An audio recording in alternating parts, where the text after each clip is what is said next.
বউ সাজিয়ে রাখা জিনিস না, ভোগ করা জিনিস। একটা ছেলে বিয়ে করে কেন? অবশ্যই ফিজিক্যাল সম্পর্কের জন্য। আমিও তার ব্যতিক্রম যাব না। সিগারেটের ধোঁয়া উড়াতে উড়াতে বন্ধু মহলে কথাটা বলে শাহরিয়ার আদনান শেখ। তার সামনে বসে থাকা তার বন্ধু মহলের সদস্য সেজান মুহিত জবাব দেয়, নারী হলো কোমলমতি শিশুদের ন্যায়, যত্নে আর আদরে রাখলে তোকে দেবতার মতো মাথায় তুলে রাখবে। ভোগ করা খুব বিশ্রী শোনায় বাক্যটা। সেজানের কথায় বাকিরাও হেসে মজা নেয়। তাদের মাঝে নির্মাণ জবাব দেয়, আরে ভদ্র ছেলে, এত ভদ্র হয়ে কি করবি সোনা? আদনান যা বলেছে সেটা শোন। তোর বউকে কি তুই সাজিয়ে সাজিয়ে দেখবি নাকি শালা? মুহূর্তে হাসি ঠাট্টায় মেতে ওঠে তিনজন যুবক এবং দুইজন যুবতী। তাদের বন্ধু মহলের সদস্য সংখ্যা ৫। এর মাঝে সেজান কিছুটা নম্রভদ্র ছেলে হলেও বাকিরা সম্পূর্ণ উল্টো। মেয়েবাজি করা, নেশা করা, র্যাগ দেওয়া, ইপটিজিং তো আছেই বটে। সেই সাথে মাসে মাসে প্রেমিকা চেঞ্জ করা, এই তো তাদের কাজ। আদনান হাতের সিগারেটটা মাঠে বিস্তৃত সবুজ রঙের ঘাসের উপর ছুঁড়ে ফেলে। সিলভার রঙের ঘড়িটায় সময় দেখে। বাকিরা কথা বলছে একটা টপিক নিয়ে। আদনান সবার উদ্দেশ্যে বলে, আমি গেলাম এখন। আদনানের কথায় নিশাত বলে ওঠে, এত তাড়াতাড়ি কোথায় যাচ্ছিস? তাড়িয়া দেখিয়ে আদনান জবাব দেয়। কাজ আছে। তখন নির্মাণ জবাব দেয়, নতুন পাখি পেয়েছিস নাকি? আদনান হেলমেট পরতে পরতে বাইক স্টার্ট দেয়। নির্মাণের কথা কানে নেয় নিশে। ভার্সিটির গেট পেরিয়ে নিজ গন্তব্যে রওনা হয় সে। মাঘের শেষের দিক, ফাল্গুনের ধরিয়ায়। তপ্ত দুপুরে অবসন্ন দেহ এবং উদাসীন মন নিয়ে কলেজ গেটের বাইরে পা রাখে একজন অষ্টাদশী রমণী। এখন চারপাশ ধুলোবালিতে পরিপূর্ণ। রাতে মৃদু শীত পড়লেও দিনের বেলায় তার ব্যতিক্রম। চারিদিকে তপ্ত রোদে খাকা করে ওঠে, সেই সাথে ধুলাবালি তো আছেই বটে। এই সময়টা তার ভীষণ অপছন্দ। সে অপেক্ষায় কবে তার প্রিয় বসন্ত আসবে। ফাল্গুন মাসে প্রকৃতি যেভাবে রূপ বদলে রম্য হয়ে ওঠে, একবারে চোখ ধাঁধিয়ে যাওয়ার মতো। বসন্তের প্রকৃতি স্নিগ্ধ ও পবিত্রতার মোহনীয় আবেশে পরিপূর্ণ থাকে। রিক্ততার দৈন্য বেশভূষা পরিধান করে প্রকৃতি বসন্তের ছোঁয়ায় সিক্ত হওয়ার প্রতীক্ষায় বিভোর থাকে। কেননা বসন্তের আগমনের ধরাতলে ফুল ফোটে, পাখি গান গায়, বাতাসে আমের মুকুলের গন্ধ চারিদিকে মম করে ওঠে। নব প্রল্লবে সুশোভিত হয় বৃক্ষরাজি। প্রকৃতি যেন ফাল্গুনের প্রেমে পড়ে বারবার। কি যে এক সুপ্ত অনুভূতি। শুভ্ররাঙা কলেজ ড্রেসটাও কেমন ধূসর রং ধারণ করেছে উদাসীন মন। কিন্তু একটা গাড়িও পাচ্ছে না দেখে মহা বিরক্তি চোখে মুখে এসে ভর করে। ছুটির সময় সব সময় এরকম হয়। সব স্টুডেন্টের উপচে পড়া ভিড় গাড়ির জন্যে। একে একে যে যেভাবে পারে গাড়িতে উঠে চলে যায়। মাঝে মধ্যে তাড়াতাড়ি গাড়ি পায়, মাঝে মধ্যে অনেক দেরিও হয়। অন্যদিকে পেছন থেকে দৌড়ে আসছে আরেকজন রমণী। হাতে দুটো মোটাসোটা বই, খুব সম্ভবত জীবন বিজ্ঞান এবং রসায়ন বই। পরিশ্রান্ত শুষ্ক গোলাপি রঙা ওষ্ঠ নাড়িয়ে মেয়েটা ডাক দেয়, ইলমা, এই ইলমা। নিজের নামের উচ্চস্বরের উচ্চারণ শুনে ঘাড় ঘুরিয়ে তাকায় ইলমা। চোখে মুখে থাকা বিরক্তি লুকিয়ে ফেলার বৃথা চেষ্টা করে সে, কিন্তু লুকাতে অক্ষম হয়। তখন হাঁপাতে হাঁপাতে ইলমার পাশে এসে দাঁড়ায় প্রীতি। প্রীতিকে দেখে ইলমা অনাবিষ্ট ভঙ্গিতে বলে, একটাও খালি গাড়ি পাচ্ছি না, কি যে একটা ঝামেলায় আছি।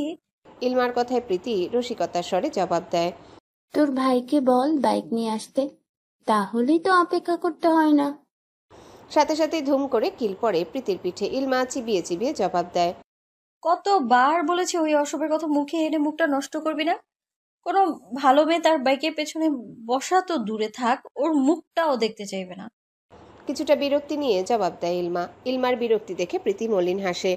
সেই মলিন হাসি ইলমার চোখ এড়ায়নি। দুজনের চোখে মুখে নিষ্ক্রিয়তা জমেছে। ইলমা একটা খালি অটো দেখতেই থামায়। দুজনে পাশাপাশি বসে রওনা হয় বাড়ির উদ্দেশ্যে। যেতে যেতে তেমন আলোচনা না হলেও টুকটাক কথা হয়েছে। প্রীতির বাসা কলেজ থেকে খানিক দূরে, ইলমার বাসা কাছাকাছিতে। সেজন্য প্রীতির আগে তাকেই অটো থেকে নামতে হয়। ভাড়া মিটিয়ে ত্রস্ত পায় হাঁটা ধরে ইলমা। মেন রাস্তা থেকে আরেকটা সরু পিচ ঢালা রাস্তা দিয়ে বাড়িতে প্রবেশ করতে হয়। 4 তলা বিশিষ্ট রঙিন দালান দাঁড়িয়ে আছে বাড়ির প্রবেশদ্বারে সরু রাস্তার শেষে। সেই 4 তলা বিশিষ্ট দালানটি ইলমাদের। তার বাবা এবং জেঠু সম্মিলিতভাবে বাড়িটি তৈরি করেছে। যৌথ পরিবার তাদের, জমিজমা ব্যবসা সবই একসাথে। এখনো ইলমা নিচতলায় প্রবেশ করে। উপরের বাকি 3 তলা ভাড়া দেওয়া হয়েছে। নিচতলায় তাদের পুরো পরিবার থাকে। ইলমাকে দেখে তার দাদি ফরিদা পারভিন আওয়াজ তুলে বলে, জেরা তাড়াতাড়ি গোসল দিয়ে আয়, তোর পছন্দের খাওন বানাইছি আইসকা। তৃপ্তি হেই কখন আইয়া পড়ছে, তোর এত দেরি হইল ক্যারে? ইলমা খানিক বিরক্তি নিয়ে জবাব দেয়, এ দাদি, জেহরা কি? জেহরা বলতে পারো না তুমি? না হলে ইলমা ডাকবে। তাড়াতাড়ি আয় তো জেরা, এত কথা কইস না। ইলমা হতাশ ভঙ্গিতে নিজের কক্ষে প্রবেশ করে, কাঁধের ব্যাগ এবং হাতের বই দুটো টেবিলের উপর রেখে চেঞ্জ করে গোসল করতে চলে যায়। ভেজা চুলগুলো গামছা দিয়ে পিটিয়ে খাটের এক পাশে বসে রুমের দিকে চোখ বোলাতেই একরাশ বিরক্তি এসে ভিড় করে। কি অগোছালো হয়ে আছে তার রুমটা, কেউ একটু গুছিয়েও রাখে না। ভাবনা প্রকাশ করার আগে পেটের ক্ষুধা অনুভব হয়। তড়িঘড়ি লিভিং রুমটায় আসে। তার দাদি ফরিদা খাবার রেডি করে বসে আছে তার জন্যে। ইলমা মলিন হাসি দিয়ে চেয়ার টেনে পা উঠিয়ে বসে। খাবার শেষ করতেই ফরিদা পারভিন পায়েসের বাটিটা এগিয়ে দেয়। পায়েস দেখে সব বিরক্তি যেন নিমিষেই উধাও। ইলমা বেশ তৃপ্তি সহকারে পায়েস খাচ্ছে। ফরিদা পারভিন মুগ্ধ হয়ে তার খাওয়া দেখছে। খাওয়া শেষ পর্যায়ে আসতেই ফরিদা পারভিন বলেন, হ্যাঁ রে জেরা, কিরম হয়েছে পায়েস? দাদি অনেক মজা হয়েছে। ফরিদা পারভিন চিন্তিত ভঙ্গিতে বলেন, আদনানটা এখনো আইলো না, সারাদিন বাইরে বাইরে কি খায় কে জানি। সাথে সাথে ইলমার মুখশ্রীর রং পরিবর্তন হয়ে যায়। ফরিদা পারভিন এটো প্লেট নিয়ে কিচেনে যায়। ইলমা অলস ভঙ্গিতে উঠে দাঁড়াতেই আগমন ঘটে পরিবারের কুপুত্র শাহরিয়ার আদনান শেখের। হাতের চাবির গোছা ঘোরাতে ঘোরাতে এগোচ্ছে সে। আদনানকে আসতে দেখে বিরক্ত হয় ইলমা। এই লোক যেদিকে যাবে সব মুখে করে তুলবে। ইলমাকে দেখে চোখ মুখের ভাব পরিবর্তন করে আদনান। ক্লান্ত মুখশ্রীতে এক চিলতে হাসির আগমন ঘটে। ইলমা আদনানের হাসির দিকে তাকিয়ে মুখ বাঁকায়। আদনানের দৃষ্টিতে আসে সেই মুখ বাঁকানো, হাত উঁচিয়ে বলে, এই মেলিসের বাচ্চা, আর একবার মুখ বাঁকা করলে কষ্টে লাগিয়ে দেব। সবার থেকে নিজের নামের এমন বিকৃতি ইলমার ধৈর্য বাদ ভেঙে যায়। তেজি স্বরে জবাব দেয়, ওটা মেলিচা না, মেলিসা। তোর নামটা তো তোর মতোই কঠিন। মুখ ফসকে কথাটা বলে আদনান। ইলমা আর একটু চিবিয়ে চিবিয়ে বলে, আজকে কোন দুনিয়া উদ্ধার করে এসেছো শুনি? নিশ্চয়ই ইউনিভার্সিটিতে কোনো মেয়েকে র্যাক দিয়েছো, নাকি রাস্তায় কাউকে ইফটিজিং করেছো? ইলমার কথায় আদনানের মুখভঙ্গির পরিবর্তন আসে। বাইকের হেলমেট নিয়ে সামনে এগোয়, কোনো প্রতিউত্তর না দিয়ে ইলমা তার যাওয়া দেখে বলে, লজ্জাও করে না? সাথে সাথেই তেড়ে আসে আদনান। তাতে খানিকটা ভয় পায় ইলমা, কিন্তু নিজের ভয় প্রকাশ করে না। আদনানও তার গায়ে হাত তুলতে গিয়েও তুলে না। বাজখায় কণ্ঠে শুধায়, মেলিসের বাচ্চা, আজে বাজে কথা বলে খবর আছে, বলে দিলাম। তখন সেখানে উপস্থিত হয় তৃপ্তি। রাগী ঝাঁঝালো কণ্ঠে শুধায়, ইলমা আজেবাজে কিছুই বলেনি। তুমি তো পাড়ার বখাটে ছেলে, এটা সবাই জানে। মেয়েদের ইফটিজিং করা, র্যাগ করা তোমার নিত্যদিনের কাজ। বাপের নাম বেছে পাতি নেতা সাজা। তোমারও বোন আছে, ভুলে গেছো? কথাটা শেষ হতে না হতেই আদনান হাতে থাকা চাবির গোছা তৃপ্তির দিকে ছুঁড়ে মারে। তৃপ্তি ইলমা পাশাপাশি দাঁড়িয়েছিল। তিতাসের রাগ দেখে দ্রুত সরে গেলে ছুঁড়ে মারা চাবির গোছা গিয়ে ইলমার কপাল ঘেঁষে। সাথে সাথে ইলমার দুহাত চলে যায় কপালে। আদনান এখনো তীক্ষ্ণ দৃষ্টিতে তাকিয়ে আছে তৃপ্তির পানে। তার মাঝে কোনো রকম পরিবর্তন নেই। তৃপ্তি ইলমার হাত সরাতে দেখে কপাল লাল হয়ে গেছে। তখন চিৎকার করে সবাইকে ডাকে তৃপ্তি। ছুটে আসে ফরিদা পারভিন এবং মধ্যবয়স্ক দুজন মহিলা। আদনানকে দেখে বিরক্ত হয় দুজন মহিলা। তখন ইলমা রাগে ক্ষোভে জবাব দেয়, দিন দুপুরে মাতাল হয়ে এসেছে তোমাদের বাড়ির গুণধর পুত্র, দেখো আমার কপালে চাবির গোছা ছুঁড়ে মেরেছে। তখন আদনান চেঁচিয়ে বলে, এই মেলিসের বাচ্চা, যত বড় মুখ নয় তত বড় কথা। ওকে আর তৃপ্তিকে মুখ বন্ধ রাখতে বল। এসব প্যান ভেড়া নিয়ে আমি বিরক্ত হই। দম নিয়ে মেলিসা, তোর ধারণা নেই তোর সাথে আমি ঠিক কি কি করতে পারি।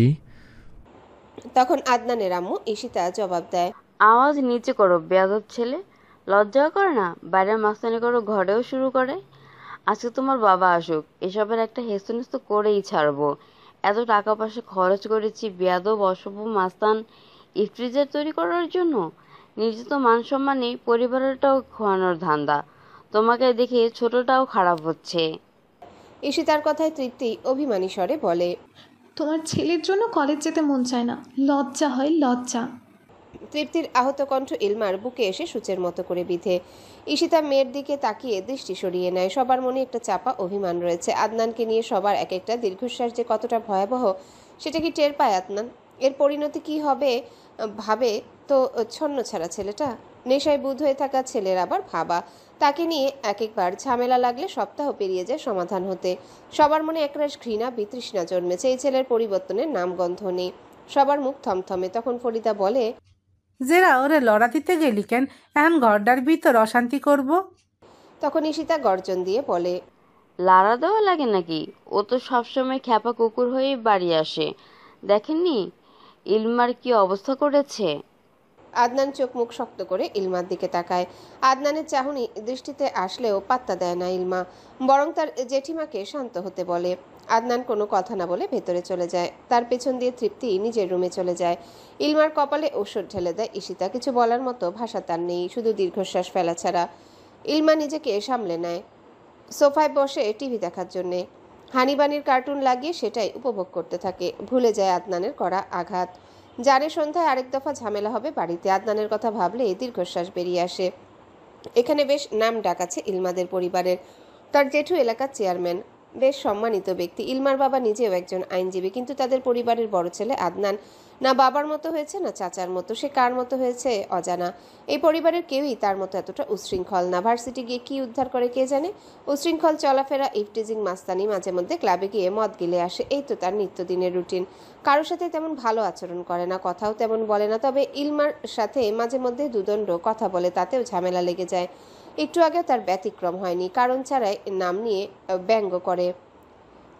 তার পুরো নাম জেহেরা ইলমা মেলিসা, কিন্তু এক একজন এক একটা ডাকে, কেউ ইলমা, কেউ জেহেরা। একমাত্র আদনান তাকে মেলিচা বলে ডাকে। এই নামের উচ্চারণ পরিবর্তন হয়নি এখন অবধি, যেটা নিয়ে প্রায়শই ঝগড়া লাগে আদনানের সাথে। কিন্তু লাট সাহেব এটা নির্দিষ্ট কারণ বলতে পারে না, শুধু ইলমার কড়া কথা শুনে মাঝে মধ্যে প্রতিউত্তর করে। এত সুন্দর সবকিছু চাইলে জীবনটা সুন্দর করে সাজানো যায়, অথচ আদনান বুঝে না, নিজের মর্জি মতো যা তা করে বসে। মাথায় তীব্র যন্ত্রণা হচ্ছে, সেজন্য ইলমা উঠে দাঁড়ায়। নিজের রুমের দিকে পা বাড়াতে আরেকবার আদনানের মুখোমুখি হয়। ফরিদা পারভিন নাতিকে বসিয়ে বসিয়ে খাবার খাওয়াচ্ছেন। ইলমা সেদিকে একবার তাকিয়ে নজর সরিয়ে নেয়। আদনানকে এখন কেমন নম্র ভদ্র লাগছে, কিন্তু ওরকম একদমই নয়, একেবারে খ্যাপা কুকুরের থেকেও জঘন্য। দুদিন পর পর অশান্তি লেগেই থাকে এই ফ্যামিলিতে। ভাবলেই বিরক্তি চলে আসে। কবে যে এই বাড়ি ছাড়তে পারবে সেই অপেক্ষায় দিন গুনছে সে। নিজের কল্পনাকে বিদায় দিয়ে রুমে এসে শুয়ে পড়ে ইলমা। দালানের চারিপাশে গাছগাছালি আছে, সামনে সবুজ ঘাসে আচ্ছাদিত খোলা মাঠ। জমিটা তাদেরই, এখনো বিল্ডিং এর কাজ ধরেনি। পাশে আবার আরেকটা জমি, সেখানেও সারি সারি বড় দালান দাঁড়িয়ে আছে। মাঝে মধ্যে ব্যালকনি থেকে সামনের খোলা মাঠটায় নজর রাখে ইলমা। নিচতলার সবচেয়ে সুন্দর রুমটা ইলমার দখলে। তার রুমের ব্যালকনিতে ঠান্ডা শীতল বাতাস আসে, সেই বাতাস নিঃশব্দে অনুভব করে ইলমা। প্রকৃতির সাথে তার সে কি মিল, একজন প্রকৃতিপ্রেমী সে। 7টার দিকে ইলমার রুমে আসে তার বাবা ইনান শেখ। এসেই ঘুমন্ত ইলমা শিওরে বসে। মাথায় হাত বুলিয়ে দিতে না দিতে ফোলা কপালে নজর যেতে আটকে ওঠেন তিনি। কে আঘাত করেছে তার মেয়েকে? ফাইজা? কিন্তু আজকাল তো ইলমাকে নিয়ে সে মাথা ঘামায় না। বাকি সদস্যের উপস্থিতিতে ইলমার গায়ে হাত তোলার সাহসও তার নেই। তাহলে এরকমটা হলো কি করে? নিজের আকাশকুসুম ভাবনার সমাপ্তি টানার জন্য আদুরে কণ্ঠে বলেন, মা ইলমা, উঠো মা, পড়তে বসবে। বার কয়েক ডাকার পর ইলমা চোখ মেলে তাকায়। বাবাকে দেখে মনটা ভালো হয়ে যায় তার। কি আদুরে এবং মিষ্টি করে মা বলে ডাকে। ইলমা নড়ে চড়ে বসতেই ইনান শেখ প্রশ্ন করেন, কপালে কি হয়েছে মা? দরজার সাথে ধাক্কা খেয়েছি আব্বু। কাপা কাপা গলায় কথাটা বলে ইলমা। এই প্রথম তার আব্বুকে সে মিথ্যে বলেছে। এখন সত্যিটা বললে হাউকাও বেঁধে যাবে। শুধু তার আব্বু না, তার জেঠুও আদনানের হালত টাইট করে দিবে। সেই ঝামেলা চলবে 1 সপ্তাহ জুড়ে, অশান্তি আর অশান্তি।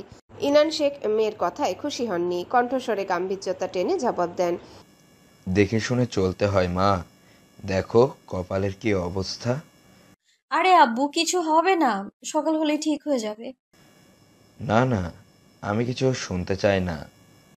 আব্বু, আমার ফুলের গায়ে দাগ লাগেনি, দাগ লেগেছে আমার কলিজায়। ইনান শেখের কথায় ইলমা মৃদু হাসে। মেয়ের মাথায় হাত বুলিয়ে দিয়ে বলেন, পড়তে হবে তো, ফ্রেশ হয়ে বাইরে আসো, নাস্তা করবে। ইলমা মাথা নাড়ায়। ইনান শেখ উঠে বাইরে আসেন। তার ছেলে ইজাজ শেখ তার কাছে আসে। ইজাজ এবার 7-এ উঠেছে, খুব বাধ্য ছেলে সে। আদনানের থেকে দূরে দূরে থাকতেই পছন্দ করে। তার আব্বু এবং আম্মু বলেছে আদনান ভালো না, যতটা সম্ভব দূরে থাকতে। ইজাজও সেটা মেনেই চলে। ফায়জা এবং ঈশিতা মিলে নাস্তা তৈরি করেছে। ছোট পরিবার, কত সুখ আনন্দ তাদের মাঝে। তবে অশান্তির শেষ নেই, ব্যক্তিগত ও ফ্যামিলিগত। সবাই একসাথে নাস্তা খেতে বসে, শুধু আদনান আর ইলমা এখনো আসেনি। তৃপ্তি গলা ছেড়ে ডাকে ইলমাকে, সাথে সাথে উপস্থিত হয় সে। তখন তৃপ্তি এবং আদনানের বাবা তারেক মাহমুদ শেখ কণ্ঠস্বর উঁচু করে আদনানকে ডাকে, কিন্তু কোনো প্রত্যুত্তর আসে না। ইলমা চুপচাপ তৃপ্তির পাশে বসে, দৃষ্টি মেঝেতে সংযত করে রেখেছে। আদনানকে বার কয়েক ডাকার পরেও কোনো সাড়া শব্দ পায়নি কেউ। ঈশিতায় নিয়ে মাথা ঘামায় না। তারেক মাহমুদ তৃপ্তিকে আদেশ করে বলে, যাও আদনানকে ডেকে আসো। তৃপ্তি মুখের উপর নাকচ করে দেয়। তাতেই তারেক মাহমুদ রাগে ফুঁসে ওঠেন। ইনান মাহমুদ ইলমাকে চোখ দিয়ে ইশারা করে উঠে যেতে, না হলে এক্ষুনি এলাহি কাণ্ড বেঁধে যাবে। ইলমারও ইচ্ছে করছে না করে দিতে, কিন্তু বেয়াদবি হবে। কেউ তো জানে না দুপুরের ঘটনা। তারেক মাহমুদ ক্ষুব্ধ হয়ে কিছু বলতে যাবেন, তখন ইলমা উঠে দাঁড়ায় দ্রুত গতিতে বলে, আমি যাচ্ছি। কথাটা বলে সে ত্রস্ত পায়ে আদনানের রুমের দিকে যায়। দরজায় নক করতে কোনো রেসপন্স করে না আদনান। ইলমা বার কয়েক নাম ধরে ডাকে, কোনো সারা শব্দ না পেয়ে পুনরায় দরজায় করাঘাত করতে বুঝে দরজা খোলাই আছে, হয়তো আদনান ঘুমাচ্ছে। একরাশ জড়তা নিয়ে ভেতরে প্রবেশ করতে বাজে ভ্যাবসা একটা গন্ধ নাকে ঠেকতেই কেসে উঠে সে। ভেতরে সব গুলিয়ে আসছে। তমসাবৃত রুমটা দেখে শুষ্ক ঢোক গেলে ইলমা। রুমে বাজে গন্ধটা সিগারেটের। আদনান তার রুমের দরজা জানালা আজীবন বন্ধ করে রাখে, বাইরের আলো বাতাস কিছুই আসে না, সেজন্যে এমন গন্ধ হয়ে থাকে। আদনান ধূমপান করে, এটা অবিশ্বাসের কিছু না। ইলমা দেয়াল হাতড়ে সুইচের নাগাল পেতে লাইট এবং পাখা উভয়ই অন করে। যেহেতু শীতের রেশ এখনো যায়নি, ফ্যান ঘুরতে শীতের কাঁপুনি অনুভব হয়। খাটের দিকে নজর যেতে দেখে উপুর হয়ে শুয়ে আছে আদনান। দেখে বিরক্তি আর বিতৃষ্ণা এসে চোখে মুখে ভিড় জমিয়েছে। ইলমা কাছাকাছি যেয়ে চিৎকার করে ডাকে, আদনান শেখ উঠুন, আপনাকে নাস্তা খাওয়ার জন্য ডাকা হচ্ছে। একবার ডেকে বিরক্তি নিয়ে আদনানের রুমের দেয়ালে চোখ বোলায় ইলমা। রুমটাও 1 নম্বরের বস্তি করে রেখেছে। সিগারেটের গন্ধে ভেতরে নাড়ি ভুড়ি বেরিয়ে আসার উপক্রম। ইলমা চিৎকার করে আরেকটা দাঁত দিতেই আদনান উঠে বসে। ইলমাকে দেখে অপ্রস্তুত হয়ে যায় সে। চোখে মুখে উপচে পড়ে বিরক্তির রেশ। দাঁতে দাঁত চেপে বলে, ফ্যান্সের দেশ কেন? শরীরে কারেন্ট বেশি নাকি? আদনানের কথা ইলমা কণ্ঠস্বরে বিরক্তি এনে জবাব দেয়, রুমের দুর্গন্ধ হয়েছে। তোকে জিজ্ঞাসা করছি না আমি? তোর তো সাহস কম না, আমার রুমে এসে ফ্যান্সের দেশ? ইলমা সেসবে জবাব দেয় না, কণ্ঠস্বর খাদে নামিয়ে পুনরায় বলে, আপনাকে বাইরে আসতে বলেছে। সদ্যরগিরি করে এখন মিষ্টি সুরে ডাকছিস? একটু পর তোর বাপ মিলে আমায় বাস দিবে, বুঝি না ভাবছিস না? ইলমা খানিক ভেবে প্রতি উত্তর দেয়, যে যেটা পাওয়ার যোগ্য তাকে সেটাই দিতে হয়। তোর ধারণাও নেই তোর সাথে আমি ঠিক কি করতে পারি, আর তোর বাপের কি ক্ষতি করতে পারি আমি। তিতাসের কথায় ইলমা খ্যাপা বাঘিনীর মতো জবাব দেয়, জিপ টেনে ছিঁড়ে ফেলবো তোর। কি ভাবিস নিজেকে? আয়নায় একবারও নিজেকে দেখেছিস? দেখা যায় একটা গামজাখোরের মতো। এই মেলিসা, মুখ সামলে। তোর মুখ তুই সামলে রাখ। কথাটা বলতে না বলতেই গন্ধে ওয়াক করে উঠে মুখ ভর্তি বমি করে আদনানের উপর ঢেলে দেয়। আদনান ক্ষুব্ধ হয়ে চোয়াল শক্ত করে নেয়, চিৎকার করে বলে, মেলিসার বাচ্চা রুম থেকে বের হ, নয়তো তোর খবর আছে। সি, এখন আমার গোসল করতে হবে। বলদের বাচ্চা বলদ, ম্যানেজ শিখিস নি? ইলমা আদনানের রুমের মেঝেতে বমি করতে করতে বেরিয়ে আসে রুম থেকে। কমন ওয়াশরুমের সামনে থাকা বেসিনে গিয়ে বমি করে। উপস্থিত সবাই বিস্ময় নিয়ে তাকিয়ে আছে। ইনান শেখ এবং তারেক মাহমুদ এগিয়ে আসে। ফরিদা পারভিনও আসেন। তৃপ্তি পানির গ্লাস নিয়ে এগিয়ে যায়। ঈশিতা উঠে আদনানের রুমের দিকে যায়। ভ্যাবসা গন্ধ নাকে ঠেকতে বমি এসে গলায় আটকে যায়। ওয়াক করে উঠে। ইলমা পানি খেয়ে ঠান্ডা হয়ে বসতেই ইনান শেখ প্রশ্ন করেন, কি হয়েছে? তখন ঈশিতা জবাব দেয়, আমি বলছি, আদনানের রুমে সিগারেটের বাজে দুর্গন্ধ, যেটা ইলমা সহ্য করতে পারেনি, তাই বমি করে দিয়েছে। মুহূর্তে চোয়াল শক্ত করে নেয় তারেক মাহমুদ। ইনান শেখ মেয়েকে সামলাচ্ছে। ফিজা বাপ মেয়ের আদর যত্ন চুপচাপ দেখছে। তখন ফরিদা পারভিন তারেক মাহমুদকে বলেন, ঝামেলা করিস না তো পুত, বদমাইশটা তো এরকমই, কইয়া কোনো লাভ আছে? তারেক মাহমুদ নিজেকে যথাসম্ভব সংযত রেখে জবাব দেয়, আসুক আমার গুণধর পুত্র, তারপর বোঝে পড়া হবে। বাকিরা চুপ। নাস্তায় মনোনিবেশ করতে না করতে আদনানের আগমন হয়। চুল এখনো ভেজা, ফোঁটা ফোঁটা পানি পড়ছে। সত্যি সত্যি গোসল করে এসেছে আদনান, তবে এখনো তার চোয়াল শক্ত করে রেখেছে। ক্ষুব্ধ নয়নে ইলমার দিকে তাকিয়ে আছে। তারেক মাহমুদ আদেশের সুরে বলেন, বসো। আদনান সিঙ্গেল সোফায় বসে কফির মগ হাতে নিয়ে তাতে চুমুক দিতে তারেক মাহমুদ বলেন, তুমি স্মোক করো? সাবলীলভাবে জবাব দেয় আদনান। বাকিরা তাকিয়ে আছে তার দিকে। তারেক মাহমুদ রাগ মিশ্রিত কণ্ঠে আওয়াজ তুলেন, স্মোক করা ছাড়বে কবে? যেদিন থেকে আপনি পানি খাওয়া ছেড়ে দিয়েছেন। আদনানের কথায় গুরুগম্ভীরভাবে তারেক মাহমুদ বলেন, পানি ছাড়া বেঁচে থাকা অসম্ভব, যেটা প্রতিদিন গ্রহণ করতে হয়। তোমার স্মোক করা ছেড়ে দেওয়ার সাথে আমার পানি পান করার কি সম্পর্ক? পানি যেমন আপনার জন্য অপরিহার্য, তেমনি স্মোকও আমার জন্য অপরিহার্য। চালিয়েও ছাড়তে পারবো না। আর কিছু বলেন? ছেলের বেয়াদবিতে তারেক মাহমুদ হিতাহিত জ্ঞানশূন্য হয়ে ওঠে। চেঁচিয়ে বলে, কাফের হইছো তুমি? বাবা মা গুরুজন মানো না? বেয়াদব একটা। কাজকর্ম তো করো না, ফ্রিতে খাও, লজ্জাও করে না। আদনান তাতে জবাব দেয় না। ফরিদা পারভিন নাকমুখ কুচকে বলেন, অল্প বয়সে মারা যাবি নাতি, এদিন ভালো না। নিশির আগমন হতেই প্রকৃতির কপলে ছড়িয়ে পড়েছে হিমের বার্ধক্যের ছটা। চারিদিকে জীর্ণ শীর্ণ প্রাণ স্পন্দন, নীরব আবহাওয়া। শীতের আক্রমণে প্রকৃতির সাথে মানুষও হয়ে ওঠে জড়সড়। কনকনে শীতের মাঝেও কপাল বেয়ে ঘাম ছুটছে তারেক মাহমুদের। তার সামনে এখনো নির্লিপ্ত ভঙ্গিতে বসে কফি পান করছে তারই পুত্র আদনান। কিছুক্ষণ আগের করা বেয়াদবি সে হয়তো আমলে নেয়নি। তারেক মাহমুদ ক্ষুব্ধ হয়ে জবাব দেন, তুমি স্মোক করো কবে ছাড়বে? বিরক্তিতে নাকমুখ কুচকে নেয় আদনান। কপালে কয়েক ফোঁটা ভাঁজ ফুটে ওঠে। বাকিরা তার দিকে তাকিয়ে আছে। আদনান মেঝেতে দৃষ্টি রেখে জবাব দেয়, খোদা যেদিন চায়। খোদা মানো তো? তারেক মাহমুদের পাল্টা কথায় আদনান জবাব দেয়, এত কিছুর উত্তর দিতে বাধ্য নই আমি। আদনান, চিৎকার করে বলে তারেক মাহমুদ। আদনান ক্রুড় হেসে উঠে দাঁড়ায়। হেলে দুলে হেঁটে যেতে যেতে ইলমার দিকে তাকিয়ে বলে, এরপর আমার রুমে যে যাবে, বাল পাকানমি করবে, আমার থেকে খারাপ কেউ হবে না। আদনানের কথায় ঈশিতা রেগে ফুঁসে ওঠেন। তীক্ষ্ণ দৃষ্টিতে তাকিয়ে রয় আদনানের যাওয়ার দিকে। তারেক মাহমুদকে কয়েকটা কড়া কথা শোনানোর জন্য উদ্বুদ্ধ হতে যাবেন, তখন আবার ফরিদা পারভিন বিলাপ জুড়ে দেন। আদনান দিন দিন খারাপ হইতাছে, এটারে বিয়া করাই দাও। বউ যখন আসলে বাইন্দা নিব তখন দেখবা সব শয়তানি বাইরাইয়া যাইব। তখন তৃপ্তি জবাব দেয়, ওর শয়তানি ভালো হওয়ার সাথে বিয়ের লজিক বুঝলাম না। বিয়া হইল পবিত্র ব্যাপার, আদনানের শয়তানি বালা করার জন্য ওর মতন একটার দরকার। তারেক মাহমুদ বিরক্ত হয়। ছেলের বয়স হয়েছে নাকি বিয়ে করার? বিয়ে করে বউকে কি খাওয়াবে, যেখানে নিজেই বাপের হোটেলে 3 বেলা সারের মতো খাবার গিলে? বিয়ে কি এতই সোজা? সারা জীবনের জন্য একটা মেয়ের দায়িত্ব নেওয়া চারটিখানি কথা না। তার ভরণ পোষণ, চাহিদা, চাওয়া পাওয়া পূরণ করা কি সহজ কথা? ফরিদা পারভিন আরো কিছু বলতে যাবেন, তখন ইলমা বলে ওঠে, উপরওয়ালা হেদায়েত না দিলে তোমার নাতিকে কেউ সঠিক পথে আনতে পারবে না। তারেক মাহমুদ কপাল স্লাইড করছেন। ছেলেকে নিয়ে তার মাথা ব্যথা প্রচুর। বাইরে যা খুশি করুক, তাতে তার বিন্দুমাত্র মাথা ব্যথা নেই। এই রাজনীতির রঙ্গমঞ্চে দাঁড়িয়ে এরকম দু একটা বাঘ রাখা আবশ্যক। সেখানে তার ছেলে তো একেবারে নাম করা, কে না চেনে তাকে। খারাপ কাজের মাস্টার সে। তারেক মাহমুদ শুধু মুখে শাসন করেন, অন্তর থেকে এরকম কিছুর প্রতিবাদ আসে না। তার এই চুপ থাকাটা কতটা শোভনীয় তা নিজেরও জানা নেই। একজন বাবা হিসেবে অনেক দায়িত্ব থাকে, তার মধ্যে অন্যতম দায়িত্ব সন্তানকে সুশিক্ষা দেওয়া, মানুষের মতো মানুষ করা, যাতে দেশের এবং দশের ভবিষ্যৎ হয়। সেখানে এসে বাবা হিসেবে তেমন শাসন দেখাচ্ছেন না। আদনানের এরকম উচ্ছন্নে যাওয়ার পেছনে বড় অবদান খারাপ সঙ্গ, নেশাদ্রব্য সেবন, রাগ, দম্ভ, হিংস্রতা বা অন্য কোনো কারণ। রুমে এসে পড়ার টেবিলের সামনে চেয়ার টেনে বসে ইলমা। কপালে সূক্ষ্ম ঘাম জমেছে, বুকটা ধুকপুক শব্দ করছে। হাতের আঙ্গুলের ফাঁকে কলম রেখে সেটা ডানে বামে ঘোরাচ্ছে। এরই মাঝে ফোন টুংটাং শব্দ হতে সেটা হাতে নেয় ইলমা। তাদের গ্রুপে অনবরত মেসেজ হচ্ছে, তাকেও মেনশন দেওয়া হচ্ছে। ইলমা গ্রুপে ঢুকতেই প্রীতি বলে, পর্বদিন বড় লোকস আপা এসেছে। তখন তাদের বন্ধু রিহান রিপ্লাই দেয়, ইলু বেবি কার কাছে ছিলে এতক্ষণ? আসতে এত লেট হলো কেন? ইলমা আড়মোড়া ভেঙে উঠে দাঁড়ায়, রিপ্লাই করে, তোদের জিজুর কাছে ছিলাম, ছাড়ছিলই না, সেজন্য আসতে লেট হয়েছে ফাজিলগুলো। প্রীতি রিপ্লাই করে, খালামুনি হচ্ছি কবে। ইলমা কয়েকটা রাগী ইমোজি ছেড়ে রিপ্লাই দেয়, আস্তাক ফিরুল্লাহ, বাজে ধান্দা বন্ধ করে ধর্মের পথে আয় তোরা। তাদের সাথে যোগ দেয় তাদের আরেক বন্ধু মাহিম। ইলমাকে পরিচয় বলে, আমাদের গালি তুই শিখিয়েছিস, এখন পোল্টি নিচ্ছিস কেন? স্ক্রিনশট ভাইরাল করব?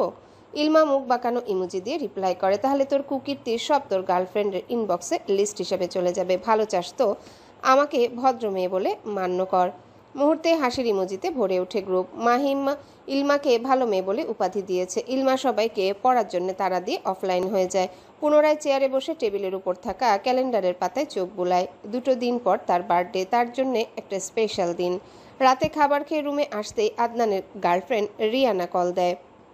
আদনান নিজের ভাবভঙ্গির পরিবর্তন নিয়ে কল রিসিভ করে। রিয়ানা অভিমানের স্বরে বলে, বেব সারাদিনটা গেল, একটা কল দিলে না?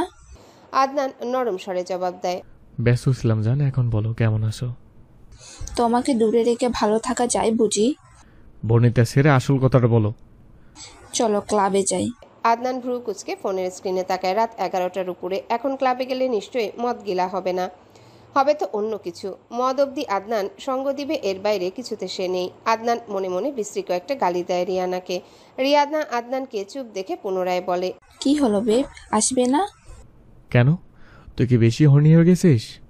রিয়ানা থতমত খেয়ে বলে, কি বলো এইসব, জাস্ট একটু মজা করব, সেজন্যই বলছি। ক্লাবে যা, ছেলের অভাব হবে না, ইন্ডিপেন্ডেন্ট হতে বেশি ধরে হবে না, মজা হবে বেশ। আমার মাথা ব্যথা করছে, ঘুমোবো এখন। কথাটা বলে আদনান কল কেটে দেয়। দুহাত ব্যালকনির গ্রিলে রেখে বাইরে তাকায় আদনান। মদ গিলার সাথে সাথে প্রেমটাও ভালো আয়ত্ত করতে পেরেছে সে। এই পর্যন্ত কতগুলো গার্লফ্রেন্ড বানিয়েছে গুনেও দেখেনি। জাস্ট 1 মাস 15 দিন প্রেম, তারপর নতুন আরেকটা ধরে। রিয়ানাও তার ব্যতিক্রম না। 15 দিন হলো তাদের নতুন রিলেশনশিপ, কিন্তু আদনানের ইন্টারেস্ট নেই রিয়ানার প্রতি। তার শিকার অন্য কেউ। সেখানে রাত দিন সময় ব্যয় করছে সে। ইপটিজিং, ফ্লার্টিং, মদ গিলা, ঝামেলা পাকানো, গালি দেওয়া, এসব তো তারই কাজ। তার বাবার টাকা আছে, সে শো অফ করে। বড়লোকের মেয়ে ইমপ্রেস হয়, যাদেরও 101 জন বয়ফ্রেন্ড চেঞ্জ করার অভ্যাস আছে। তারা কেউই প্রেম সিরিয়াসলি নেয় না। এসব গার্লফ্রেন্ড বয়ফ্রেন্ড টিস্যুর মতো চেঞ্জ করা কোনো ব্যাপার না। টিংটং আওয়াজে ঘড়ির কাঁটা সকাল 8টার ঘর ছুঁয়েছে। অ্যালার্ম ঘড়ির শব্দে ঘুম ভেঙেছে আদনানের। উঠে শাওয়ার নিয়ে লম্বা সময়ের ব্যবধানে তৈরি হয়। হাতে কালো বেল্টের ঘড়ি, কড়া পারফিউম মেখে বাইরে আসে। হাতে বাইকের চাবি গোছা, সেই সাথে হেলমেটও আছে।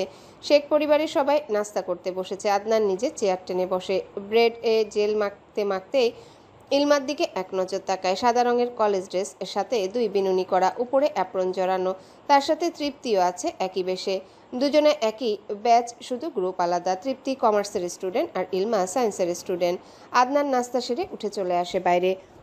হেলমেট পরে বাইক স্টার্ট দেয়। তার পছন্দের রং কালো, সেজন্য বাইকটাও কালো দেখে কিনেছে। শো শো শব্দ করে দ্রুত গতিতে বাইক চলছে ভার্সিটির উদ্দেশ্যে। সেজান, নির্মাণ, নিশাত, রাহা 4 বন্ধু ক্যাম্পাসের ফাঁকা স্থানে দাঁড়িয়ে আছে। অপেক্ষা আদনান কখন আসবে। তারা একটা ব্যাপার নিয়ে খুব বেশি আলোচনা করছে, যেটা কয়েকদিন ধরে সবারই আলোচনার কেন্দ্রবিন্দু। সেটা হলো ভার্সিটির জুনিয়র বেশ সুশ্রী রমণী জেভিন। ফ্যামিলি ব্যাকগ্রাউন্ড বেশ ভালো। আলোচনার কেন্দ্রবিন্দুতে থাকার মূল কারণ বিপরীত দলের লিডার জয় আবরণ, এমপির একমাত্র ছেলে জয় আবরণ, যার সাথে আদনানের ঘোর বিরোধিতা আছেই বটে। কেউ কারো ছায়াও সহ্য করতে পারে না। এখন তো এক জেভিন নিয়ে না জানি কত কাহিনী হয়। বলা যায় আদনানের জিনিস আবরণ কেড়ে নিতে পছন্দ করে, আর আবরণের জিনিস আদনান। যে কোনো ফাংশনে মেন দায়িত্ব আদনান থাকলেও মাঝে মধ্যে আবরণও থাকে। এই দুজনের ঝামেলা সবারই কম বেশি জানা। ভার্সিটির গেট দিয়ে প্রবেশ করছে জেভিন। পরনে কাঞ্জিবরম শাড়ি, কাঁধে একটা ব্যাগ, খুবই স্বল্প সাজে তাকে বেশ সুন্দর লাগছে। তার দিকে এক দৃষ্টিতে তাকিয়ে আছে আদনানের বন্ধু মহল। এরই মাঝে নির্মাণ বলে ওঠে, ভার্জিন বলে মনে হয় না। সাথে সাথে কেসে ওঠে সেজান মুহিত। আদনান কোনো জবাব দেয় না। নিশাত এবং রাহা মুখ বাঁকা করে। নিশাত খানিক রাগ দেখিয়ে ঝাঁঝালো কণ্ঠে শুধায়, এসব কেমন কথাবার্তা? তোর নজর এত খারাপ কেন? এই শালি চুপ থাক। ছেলেদের সম্পর্কে তোর ধারণা আছে? ওরা একটা মেয়ের হাঁটা চলা দেখেই বুঝতে পারে অনেক কিছু, বিশেষত মেয়েটা ভার্জিন কিনা। তার পোশাক আশাক দেখে অনেক কিছু বোঝা যায় মেয়েটার রুচি কেমন। ওর ওর রুচি সুন্দর, দেখ না শাড়ি পরিধান করেছে। রাহার কথায় নির্মাণ হো হো করে হেসে ওঠে। আদনান বিরক্তিসূচক দৃষ্টি নিক্ষেপ করছে তাদের পানে। নির্মাণ হাসি থামিয়ে বলে, শাড়ি পরলেই রুচি সুন্দর হয় নাকি? গিয়ে দেখ, রাত বিরাতে ক্লাবে বেটা মানুষের সাথে ডলাডলি করে। আদনান এবার মুখ খুলে ধমকে বলে, এই তোরা চুপ করবি? মেয়েটা যেমনই হোক, সে আবরণের পছন্দ করা জিনিস। আর তোর শিকার? সেজান ব্যতীত একজোটে কথাটা বলে ওঠে সবাই। আদনান কিঞ্চিত হাসে। মনের মধ্যে কি চলছে সে ব্যতীত কেউ জানে না। তার মাঝে এসে জান মোহিত বলে, তাহলে রিয়ানা? ধুর, বেজিং যতদিন পর্যন্ত না হয় ইমপ্রেস হয় ততদিন রাখবো বিএনকে। আই হোপ এরপর ও আবরণের কাছেই যাবে। আদনানের কথায় সেজান খুশি হয়নি, বিরক্তি নিয়ে বলে, এসব বন্ধ করো। মেয়ে নিয়ে প্রেম প্রেম খেলা শুধু শুধু নিজের সময় আর ব্যক্তিত্ব নষ্ট। অন্ধ হয়ে গেছিস তোরা? চোখ মেল, দুনিয়াটা দেখ। গুরুত্বপূর্ণ সময় ভালো কাজে ব্যয় কর। যতই বাপের টাকা থাকুক, একটা সময় ভালো কিছু করতে না পারলে ছুঁড়ে ফেলে দিবে। সেজানের কথা কেউই আমলে নেয়নি তেমন। তবে নিশাত খানিক ভেবে বলে, সেজানের কথাটা খারাপ না। তাহলে সবার আগে তুই প্রেম প্রেম খেলার মাঠ থেকে বের হ। নির্মাণের কথায় নিশাত মুখ বাঁকিয়ে জবাব দেয়, আমি এক পুরুষে আসক্ত, তোদের মতো মেয়েবাজি বা ছেলেবাজিতে নাই আমি। সেজানের দলের সদস্য। যা, তোরাই দেশের ভবিষ্যৎ। এক নারী আর পুরুষ ছেঁকা একটা দিবে যখন, বেকা হয়ে যাবি তখন। এরপরে বুঝবি একসাথে 4-5টা প্রেম করার মানে। নির্মাণের কথা কানে তোলেনি নিশাত আর সেজান। রাহার ওইসবে ইন্টারেস্ট আসছে না। নিশাত সেজানের সাথে সে ডিপার্টমেন্টের দিকে চলে যায়। তার পেছন দিয়ে নির্মাণ এবং আদনানও যায়। তারা যাবে অফিসের দিকে। সামনে আসছে বসন্ত। বড়সড় অনুষ্ঠান হবে ভার্সিটিতে। সেসব প্রোগ্রামের দায়িত্ব পালন করার মতো ব্যাপার স্যাপার আছে না। কলেজে পরপর ক্লাসগুলো করে ক্লান্ত হয়ে যায় ইলমা। পাশে বসা প্রীতি, সেও বেশ ক্লান্ত। আগামীকালকে ইলমার বার্থডে, সে বিষয়েও পরিকল্পনা চলছে মাহিব এবং রিয়ানের সাথে। যেহেতু কলেজ খোলা, এখান থেকে কিছু একটা করবে। ছুটি হতে সবাই একসাথে বের হয়। সবার চোখে মুখে ক্লান্তি উপচে পড়ছে। গেটের সামনে আসতেই দেখা হয় আদনানের সাথে। সে এই পথে বাসায় যাচ্ছে। ইলমার দিকে তীক্ষ্ণ দৃষ্টি নিক্ষেপ করে নিজ গন্তব্যে যাচ্ছে সে। আদনানকে দেখে খানিক বিরক্ত হয় ইলমা। প্রীতি হাসি ঠাট্টা করার সাহস পাচ্ছে না, কিন্তু মাহিম এসব ভাবেনি। চট করে বলে ওঠে, আরে আদনান ভাইয়া গেল, তাকে সুন্দর লাগছে তো। কথায় ইলমা তার দিকে দৃষ্টি স্থির করে। তখন প্রীতি সাহস করে বলে, ওনার কি সত্যি গার্লফ্রেন্ড আছে? ইলমার কথায় প্রীতি ধুম করে কিল বসায়। দাঁতে দাঁত চেপে জবাব দেয়, না, তোর জন্য বলছিলাম। আস্তাক ফিরুল্লাহ, দুনিয়া ছেলের অভাব পড়েছে নাকি? ইলমার কথায় রিয়ান বলে, না, একটা জিজুর অভাব। এলো একটা প্রেম কর না। তোর বিএফকে ফকির বানানোর দায়িত্ব আমার। সময় হলে সঠিক মানুষ আসবে। আমি যদি প্রেম করি বাবা শুনলে কষ্ট পাবে। তার আমাকে নিয়ে অনেক আশা। অ্যাডভোকেট ইহসান শেখের মেয়ে বলে কথা। মৃদু হেসে কথাটা বলে মাহিম। ইলমা নিজেও হাসে, চোখ মুখ হাসিতে উজ্জ্বলতার। ইলমা জবাব দেয়, আমার বাবা আমার আদর্শ অনুপ্রেরণা। আল্লাহর পর তিনিই আমার পথ প্রদর্শক। ঘড়ির কাঁটা রাত 11:45। ইলমার পুরনো অভ্যাস 12টার পর বিছানায় গা লাগানো। আজকের দিনটাই তার সপ্তদশী বয়সের সমাপ্তি টানবে। আর কিছু মিনিট এরপর সে অষ্টাদশী কন্যা হয়ে যাবে। ইলমা ফ্রেন্ডসদের গ্রুপে মেসেজ দেখছিল। তখন তার হোয়াটসঅ্যাপের মেসেজে নোটিফিকেশন আসতে ইলমা কৌতূহল নিয়ে মেসেজ দেখতে যায়। আদনানের মেসেজ দেখে ইলমা ভ্রু কুঁচকে তাকায়। আদনান লিখেছে, কি ও প্রেমিক নারী, খবর কি? ইলমা হা হয়ে যায়। তাকে প্রেমিক নারী বলে সম্বোধন করা হয়েছে, কিন্তু কেন? ইলমা রিপ্লাই করে, কি নারী? প্রেমিক নারী। ফালতু কথার আর জায়গা পাও না, নিজের মতো সবাইকে ভাবো নাকি? কি যে বলে সদরঘাটের প্রেমিক নারী। আর কোনো মেসেজ দিবে না আমায়। ঘড়ির কাঁটা 12টা বাজতে আদনান লিখে, হ্যাপি বার্থডে প্রেমিক নারী। ইলমা হতভম্ব। ধন্যবাদটুকু দিবে কি না সেটাই মনে এক্কা দোক্কা খেলছে। এই ছেলে বড় ফাজিল তো। ইলমা কিছুক্ষণ মেসেজটার দিকে তাকিয়ে থাকে। আদনান পুনরায় লিখে, প্রেমিক নারী বলার কারণ আপনাকে ছেলেদের সাথে দেখা যায় আজকাল। এখন তো দেখছি আপনার প্রেমিকরা সব ফেসবুক কাঁপাচ্ছে আপনাকে বার্থডে শুভেচ্ছা জানিয়ে। আমার কোনো প্রেমিক নেই, ফালতু কথা বন্ধ করো। মাহিম রিয়ান আমার ভালো বন্ধু, এর বাইরে কিছু না। রুমের বাইরে আয়। কথাটা বলে ফোন রেখে দেয় আদনান। টেবিলের উপর থেকে একটা হরলিক্সের বয়ান নেয়, যেটা সদ্য কিনে আনা হয়েছে। ইনান শেখ, তৃপ্তি এবং ঈশিতা মিলে লিভিং রুমে কেক এর সাথে চিপস চকলেট হাবিজাবি সাজাচ্ছে। বাকিরাও উপস্থিত হয়েছে তখন। আদনানও এসেছে এখানে। তখন তৃপ্তি গিয়ে ইলমার দরজায় নক করে। লিভিং রুমের লাইট অফ করে দেওয়া হয়েছে। তৃপ্তি ইলমাকে ডেকে একপাশে দাঁড়িয়ে আছে। ইলমা বাইরে আসতে অন্ধকার রুম আবিষ্কার করে। 2 কদম এগুতে লাইট জ্বলে ওঠে। আদনান ব্যতীত সবাই একসঙ্গে বলে ওঠে, হ্যাপি বার্থডে ইলমা। ইলমা হাসে। তার বাবা এসে তাকে আগলে নেয়। ইজাজ বোনকে জারবেরা গোলাপ মিক্স করা একটা ফুলের তোড়া দিয়ে বলে, হ্যাপি বার্থডে বনু।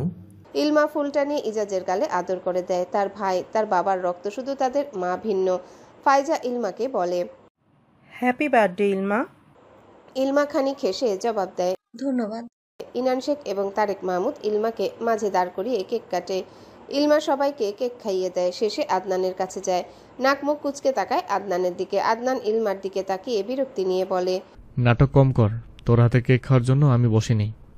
মুহূর্তে ইলমা চোয়াল শক্ত করে নেয়। যেহেতু আদনান কেক খাওয়ার জন্য বসে নেই, সেহেতু তাকে কেক খাওয়ানোর মানেই হয় না।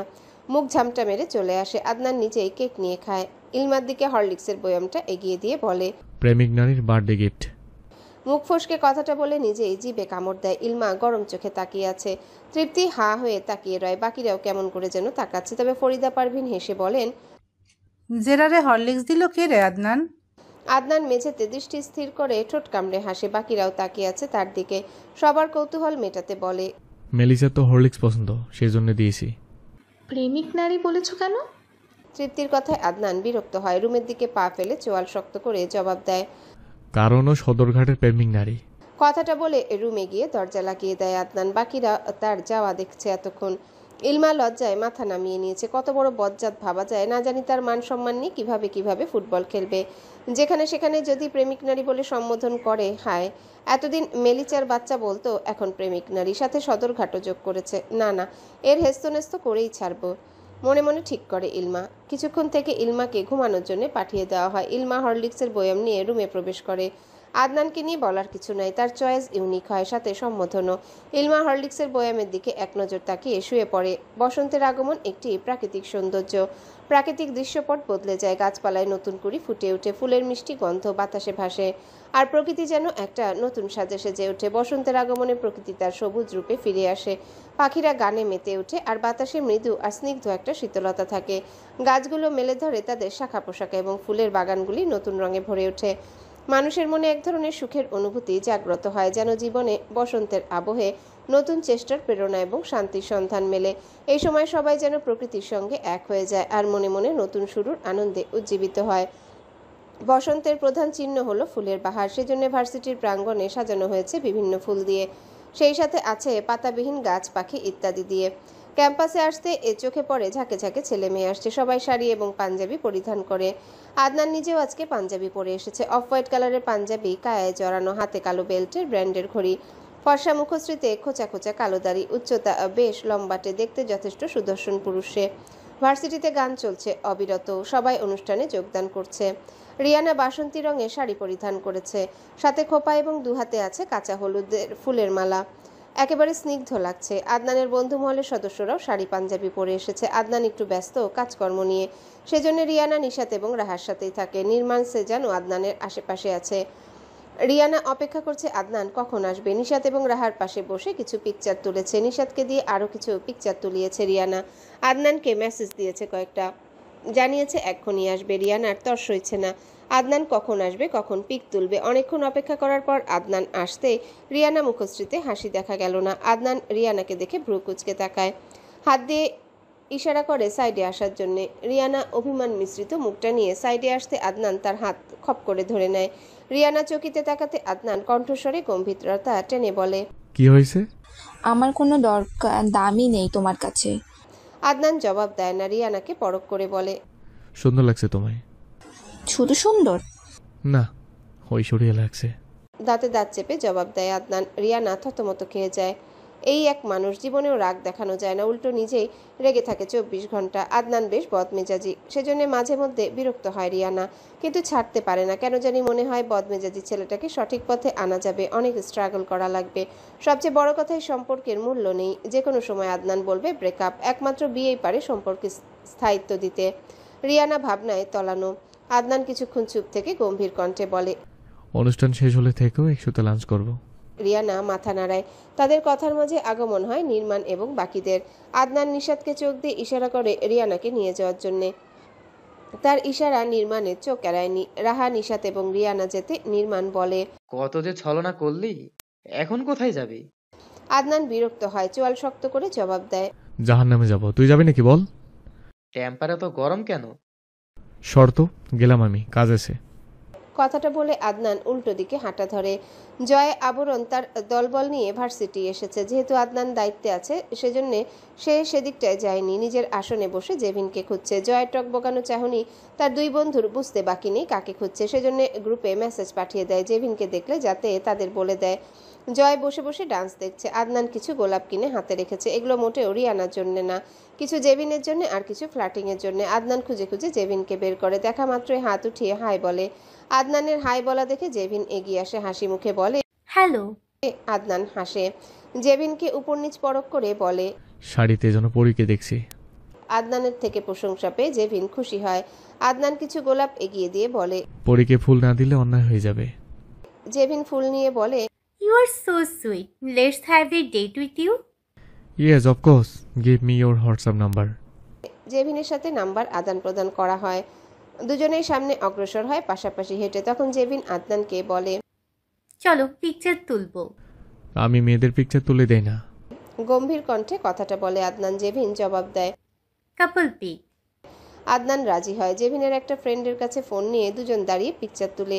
পিক তোলা হতে আদনান তাড়া দিয়ে বলে, বাই, রাতে কথা হবে।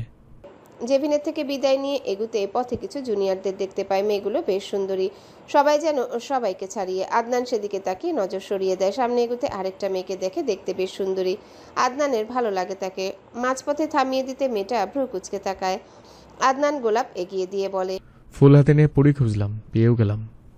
আদনান শেখের থেকে এরকম কিছু পাবে আশা করেনি। মেয়েটা ফুল হাতে নিয়ে ধন্যবাদ জানায়। আদনান ঠোঁট কামড়ে হাসে, মেয়েটাও হেসে বিদায় নেয়। শাহরিয়ার আদনান শেখ ভার্সিটিতে বেশ পরিচিত মুখ। সুদর্শন এবং বাবার টাকা ছাড়াও আদনানের বিশেষ একটা গুণ আছে, সেটা হলো গান গাইতে পারা। তার গানের ভয়েস অসাধারণ। তার ফেসবুকে কত জুনিয়র সিনিয়র আছে হিসাব নেই। যেমন মেয়েবাজি করে, তেমনি তার জন্য মেয়েরও অভাব পড়ে না। জেভিনের একটা ডান্স পারফরমেন্স ছিল, সে তার দলের সাথে সেটাই যোগদান করে। বেশ ভালো নাচতে পারে সে। তার ডান্স দেখে বেশিরভাগ প্রশংসা করেছে। জয় আবরণ জেভিনের ডান্সের পুরোটা সময় এক নজরে তাকিয়েছিল। তার পছন্দের নারী জেভিন। ইলমা, প্রীতি, মাহিম এবং রিয়ানের সাথে রেস্টুরেন্টে এসেছে মূলত তাদের ট্রিট দেওয়ার জন্য। রাতে আবার আসবে তার পরিবারের সাথে। লাঞ্চের টাইমে এসে খাবার অর্ডার দিয়ে বসে গল্প করছে চারজন। রেস্টুরেন্টের প্রাইভেট স্পেস বুকিং থাকায় তারা সামনেই বসেছে। গল্প করার মাঝ দিয়ে মাহিম ইলমাকে বলে, আরে তোর সতীনকে দেখ। ইলমা কপাল কুঁচকে নেয়, হতভম্ব হয়ে যায়। মাহিমের কথায় জবাব দেয়, রাতে নেশা করছিস নাকি? এখনো কাটেনি? ইলমার কথায় মাহিম হাত উঁচু করে আদনান এবং তার সাথে হাত ধরা মেয়েকে দেখিয়ে বলে, দেখ আদনান ভাই মেয়ে নিয়ে আসছে। ইলমা সেদিকে তাকায়। প্রীতি কিছুটা চিল্লিয়ে বলে, ওই মেয়েটাকে। সাথে সাথেই থাপ্পড় মারে ইলমা। রিয়ান তাকে শাসিয়ে বলে, এত জোরে চেঁচাচ্ছিস কে রে? ইলমা আদনান এবং সাথে শাড়ি পরা মেয়েটাকে দেখে। তারা এদিকেই আসছে। ইলমা তাদের আশা দেখছে। এখন যদি সবার সামনে তাকে প্রেমিক নারী বলে, সাথের মেয়েটা নিয়ে তার মাথা ব্যথা নেই, গার্লফ্রেন্ড হবে। আর আদনান শেখের গার্লফ্রেন্ড থাকাটা অস্বাভাবিক কিছু না। আদনান রিয়ানাকে বসতে বলে। পেছন দিয়ে নিশাত রায়াও আসছে। সেজান ভেতরের দিকে চলে যায়। নির্মাণ এবং আদনান একসাথে আসছে। ইলমাদের ক্রস করে মেয়েগুলো চলে যায়। আদনান এগিয়ে আসতে দেখে ইলমা বসে আছে, সাথে দুটো ছেলে এবং একটা মেয়ে। তাদেরকে দেখে ভ্রু কুঁচকে তাকায় আদনান। ইলমাদের সামনে থামে। ইলমা আদনানের দিকে তাকিয়ে আছে। আদনানের চোয়াল শক্ত, ঝাঁঝালো কণ্ঠে বলে, মেলিসা, এখানে কি করছিস? রেস্টুরেন্টে মানুষ আসে কেন? বিপরীতে জবাব দেয় ইলমা। নির্মাণ তাকিয়ে আছে ইলমার দিকে। আদনান পুনরায় বলে, সবার সাথে রাতে আসার কথা ছিল, দেখছি প্রেমিক নারী সদরঘাটে বসে আছে প্রেমিক পুরুষদের নিয়ে। মুখ সামনে কথা বলো। তুমি নিজেও তো মেয়ে নিয়ে এসেছো। আমি ছেলে মানুষ, মেয়ে নিয়ে আসলে কিছু হবে না। তুই না ভদ্র, তাহলে ছেলে মানুষের সাথে কি? আরে আরে, মায়ের থেকে মাসির দরদ বেশি দেখা যাচ্ছে। নির্মাণ ওদের কথা কাটাকাটি দেখে হাঁ হয়ে যায়। কতটুকু একটা মেয়ে কিভাবে তর্ক করছে আদনানের সাথে। নির্মাণ আদনানকে থামিয়ে বলে, ভেতরে চল, ক্ষুধা লাগছে। তুই যা, এই মেলিসার বাচ্চা বড় গুন্ডা। আরে আরে, মায়ের থেকে মাসির দরদ বেশি দেখা যাচ্ছে। নির্মাণ ওদের কথা কাটাকাটি দেখে হাঁ হয়ে যায়। কতটুকু একটা মেয়ে কিভাবে তর্ক করছে আদনানের সাথে। নির্মাণ আদনানকে থামিয়ে বলে, ভেতরে চল, ক্ষুধা লাগছে। তুই যা, এই মেলিসার বাচ্চা বড় গুন্ডা। আর একটা কথা বাড়লে তোমার চোখ দুটো কাঁটা চামচ দিয়ে তুলে এইখানকার সিএফকে একদম স্যুপ বানিয়ে খাওয়াবো। ইলমার থ্রেড শুনে বাকিরা থতমত খেয়ে যায়। নির্মাণ তখনও আদনানকে টানছে ভেতরে যেতে। আদনান রক্তচক্ষু করে বলে, প্রেমিক নারী বেশ বার বেড়ে গেছিস। তোর আর তোর বাপের কি কি ক্ষতি করতে পারি তোর ধারণা নেই। এরপর এই কথাটা বলে না, তোর খবর আছে। সর এখান থেকে, মাতাল কোথাকার।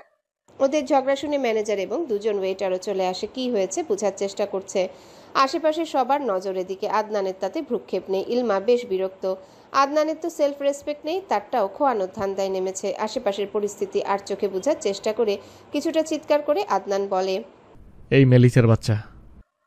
ওটা মেলিসা না, মেলিসা হবে, মূর্খ কোথাকার। সিরিয়াস টাইমে বানান ভুল ধরাতে আদনান আরও রেগে আগুন। সে তো সবসময় মেলিচা বলেই ডাকে, অত শুদ্ধ উচ্চারণ করে না। তাও মেলিচার বাচ্চা ভুল ধরবে। আজকে ভুলটা না ধরলে কি এমন ক্ষতি হতো। কেউ কেউ মিটিমিটি হাসছে। নির্মাণ অবাক না হয়ে পারছে না। আদনানকে ঠেলে ঠুলে ভেতরে নিয়ে যায়। তাও যাওয়ার সময় বিড়বিড় করে কি যেন বলেছিল সে। রিয়ান মাহিম দুজনাই হতবাক হয়ে ইলমাকে দেখছে। প্রীতি অবাক হওয়া কণ্ঠে বলে, বাহ, তোর এত সাহস, কিভাবে বললি? আরে ও তো মাতাল। আমার সাথে কথা কাটাকাটি হলেই থ্রেড দিবে, আমিও দিই, তখন চুপ হয়ে যায়। Moral of the story, Adnan ভাই ইলুকে ভয় পায়। মাহিমের কথা ইলমা পাত্তা দেয় না। তাদের খাবার চলে আসতেই খাওয়া শুরু করে সবাই। এই বিষয় নিয়ে আর কথা হয়নি। ভেতরে আসতে রিয়ানা আদনানকে জিজ্ঞাসা করে, মেয়েটাকে এতক্ষণ ধরে ঝগড়া করছে কেন? রিয়ানার কথায় আদনান বিরক্তিতে চ উচ্চারণ করে। নির্মাণ কিছু বলার সাহস পাচ্ছে না। আদনান ঠান্ডা পানীয় খেয়ে নিজেকে স্বাভাবিক করার চেষ্টা করে। রিয়ানার প্রশ্ন তুলেনি। তাদের খাবার চলে আসতে খেয়ে নেয় সবাই। সবশেষে রাহা জিজ্ঞাসা করে, ওই মেয়েটা কে আদনান? কাজিন। শান্ত স্বরে জবাব দেয় আদনান। রিয়ানা পুনরায় বলে, তোমার বেশ জুনিয়র। আদনানের প্রেমিক নারী।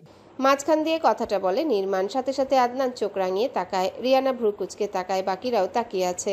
আদনান সবার উদ্দেশ্যে বলে, ওই সদরঘাটের প্রেমিক নারী, ওর ছেলে বন্ধু আছে, প্রেমিক আছে, 4-5টা হবে, সেই জন্য প্রেমিক নারী বলে ডাকি।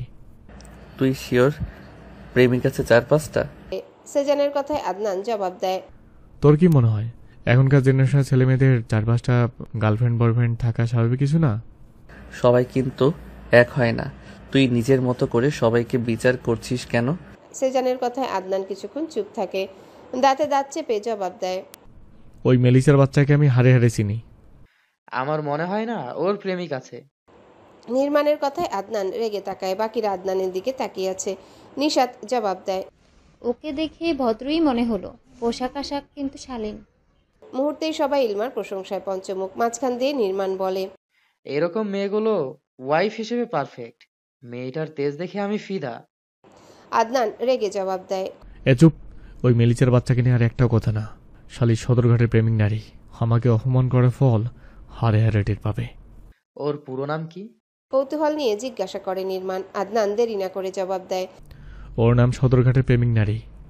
শালা, তোর নাম তোর কাছে রাখ, রিয়েল নাম বল। ওটাই বলা যাবে না। আদনানের লুকোচুরি দেখে নির্মাণ ভ্রু কুচকায়। রিয়ানা তার দিকে তাকিয়ে আছে। নির্মাণ মাঝখান দিয়ে বলে, এত লুকাচ্ছিস কেন? ও তো আর তোর প্রপার্টি না, অন্য কারোর। হয়তো ভবিষ্যতে আমাদেরও হতে পারে। ব্যাস। আদনান রক্তচক্ষু করে তাকায়, বাকিরা হতবাক। নির্মাণ থতমত খেয়ে বলে, তোর গার্লফ্রেন্ড আছে ভাই? মেলিচা তৃপ্তি দুজনে ভালো মেয়ে, নম্র ভদ্র। আমি চাই না ওদের মাঝে খারাপ ছোঁয়া লেগে পছন্দ হোক। খুবই শান্ত মেজাজে জবাব দেয় আদনান। বাকিরা মৃদু হাসে। সে যেন বলে বসে, তৃপ্তি না হয় তোর বোন, তোর দায়িত্ব আছে। আর মেলিচা, ওকে নিয়ে এত ভাবার কি আছে? আর একটাও কথা না। সবাই চুপ। আদনান জীবনে কারোর প্রশংসা করে না, বন্ধু মহলে তো ভুলেও না। কিন্তু আজকে করলো তার বোন তৃপ্তি আর সদরঘাটের প্রেমিক নারী মেলিচার।